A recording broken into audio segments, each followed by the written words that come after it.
오늘 본문 말씀은 다니엘 전체의 말씀 중에서 후반부인 7장부터 12장까지의 내용 중에 나오는 두 번째 환상의 내용입니다.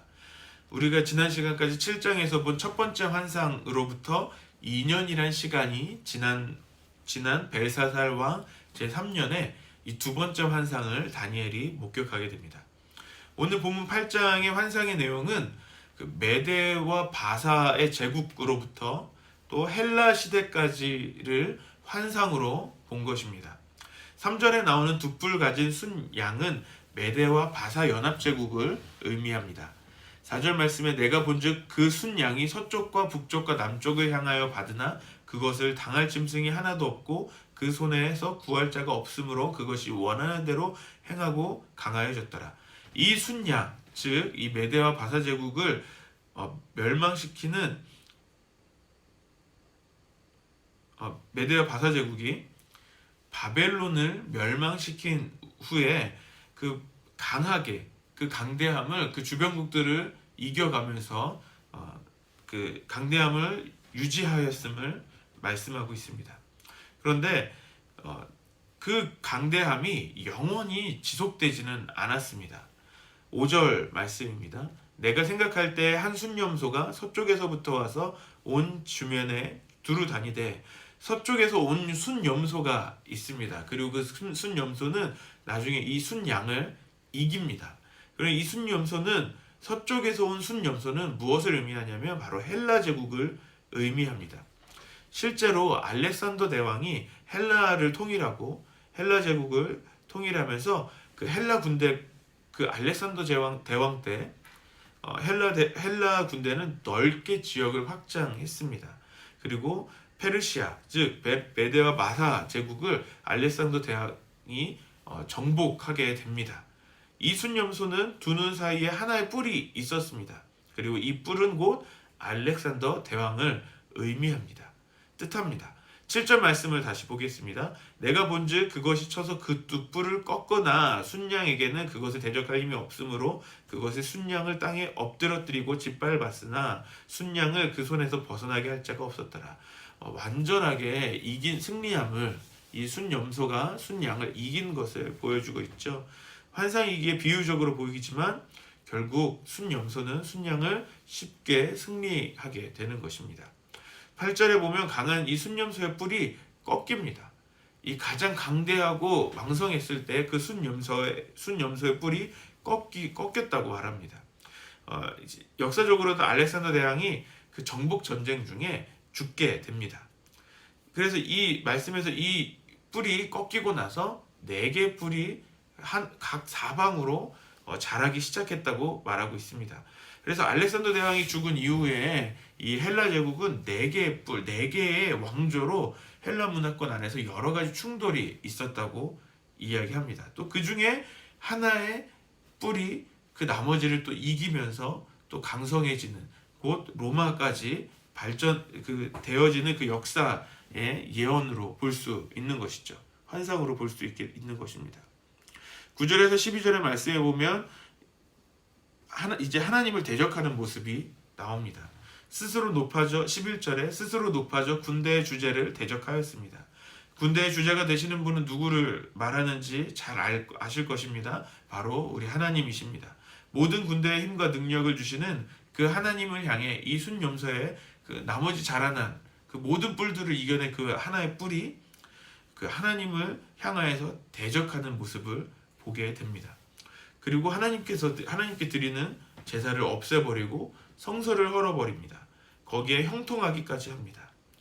악한 자들, 즉 하나님을 대적하는 자들의 형통하는 모습을 본다면 정말 절망적입니다.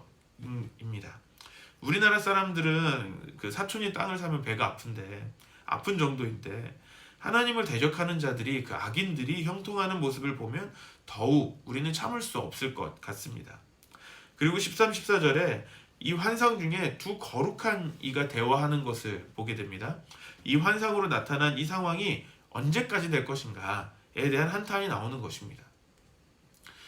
이 세상을 악한 사람들이, 하나님을 대적한 사람들이 다스리고 그것도 잘 형통하는 그 모습들을 보면서 안타까운 것이죠. 그럼 도대체 이 상황이 언제까지 될 것인가? 하나님을 대적하는 사람이 언제까지 승리하며 이 하나님을 따르는 사람들과 이 세상을 힘들게 할 것인가에 대한 탄식인 것입니다. 바로 그때 또 다른 거룩한 이가 곧바로 대답합니다. 2300주야까지 그 일이 이루어질 것이라고 답합니다. 또 그때 성소가 정결케 되는 회복의 날이 일어날 것이라고 고백하면서 오늘 환상이 마무리됩니다. 오늘 본문을 보면서 우리가 기억해야 하는 것은 모든 역사의 주관자는 하나님이시라는 것입니다. 다니엘서에 전반적으로 하나님이 모든 역사를 주관하신다는 것을 보여줍니다. 느부갓네살의 꿈으로부터 시작하여서 지난 7장의 다니엘의 환상과 오늘 본문까지 결국 모든 역사는 하나님의 손에 있음을 보여주고 있습니다.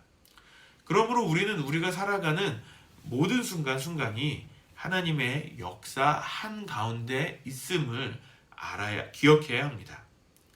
그래서 뿔 달린 순양으로부터 시작해서 순염소까지 또 그 염소의 뿔까지 하나님을 향해 대적하며 강성하고 형통해 보이는 것들도 결국 영원하지 못하고 끝이 있다는 것을 알 수 있습니다. 14절 말씀에 그 정확한 그 시간들을 이야기합니다. 2300주야가 되면 순년소의 일들도 마치고 성소도 다시 정결케 된다는 것입니다. 결국 끝이 있다는 것입니다. 우리가 혹시 고난의 시간들을 지금 통과하고 있다면 그 끝이 있다는 것입니다. 우리는 이 고난의 시간들 가운데 매 시간이 매 순간순간이 절망의 순간같이 보일지라도 이 순간이 영원할 것처럼 이 절망과 고난에 갇혀버릴 것처럼 우리는 느낍니다.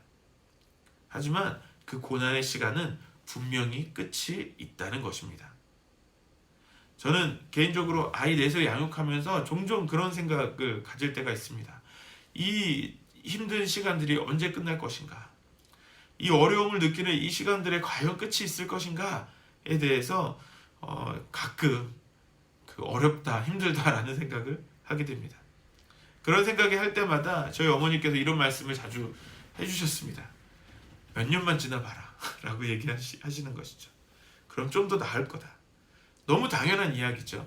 저희 아이들이 좀 더 자라면 이제 곧 스스로 자신의 일들을 해나갈 거예요. 그러면 정말 저희 부부가 지금보다는 더 편해질 수 있을 것이라고 기대해 봅니다. 물론 또 다른 어려움들이 일어날 수는 있겠죠. 하지만 그 어려움의 시간들은 곧 마무리되고 끝이 있다는 것입니다. 지금 이 코로나19의 상황도 그렇습니다. 지금 우리는 여러 가지로 이 상황이 어디로 튈지 모르는 상황에 있습니다. 하지만 모든 역사를 주관하시는 하나님의 계획 안에, 하나님의 역사 안에 있다고 믿습니다. 지금은 어렵고 잘 모르겠지만 결국 이 상황도 마무리될 것입니다. 종식될 것입니다. 그렇다면 우리는 믿음으로 인내하며 하나님의 뜻을 구해야 하는 것입니다. 이 시간들을 잘 이겨낼 힘을 주시도록 기도해야 합니다. 그리고 배워야 합니다. 이 주신 고난들을 통해 우리가 하나님의 뜻을 더 알아가야 하는 것입니다. 하나님께만 소망을 두고 살아야 하는 것입니다. 어렵고 힘든 세상일지라도 하나님께 소망을 두고 믿음으로 인내하는 우리 사랑하는 안성열린교회의 모든 성도님들이 되시기를 소망합니다. 아멘. 우리 이 시간 같이 기도하시겠습니다. 우리에게 하나님의 뜻을 알려주시기를 구하며 기도합시다. 지금 이 코로나19의 상황뿐만 아니라 우리가 지금 살아가고 있는 이 시간들 가운데 하나님의 뜻을 알게 하여 주시도록 기도합시다. 우리에게 믿음을 더욱 주시도록 기도합시다. 이 어려움의 시간들을 믿음으로 인내하며 살아갈 수 있도록 기도합시다. 마지막으로 교회를 위해서 함께 기도합시다. 남은 2020년 마무리할 때까지 힘써 지키는 교회로 사명 감당하도록 기도합시다. 우리에게 세워주신 임원들 끝까지 믿음으로 사명 감당할 수 있도록 우리 함께 기도하시겠습니다.